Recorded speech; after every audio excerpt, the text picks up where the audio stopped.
तेणुक भक्त मानक उद्धार करने से पतित पापनटी थर थर उड़ुनी जे हाथ ठारी डाकुची हे पापी भक्त माने मो पाखक आस ये जगन्नाथ दर्शन रे मुक्ति लाभ कर नहीं प्रभु अशेष महिमा के बनी पारिब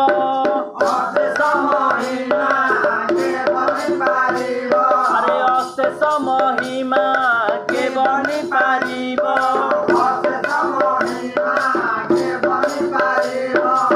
आदि अंत जार नाही आदि अंत जार नाही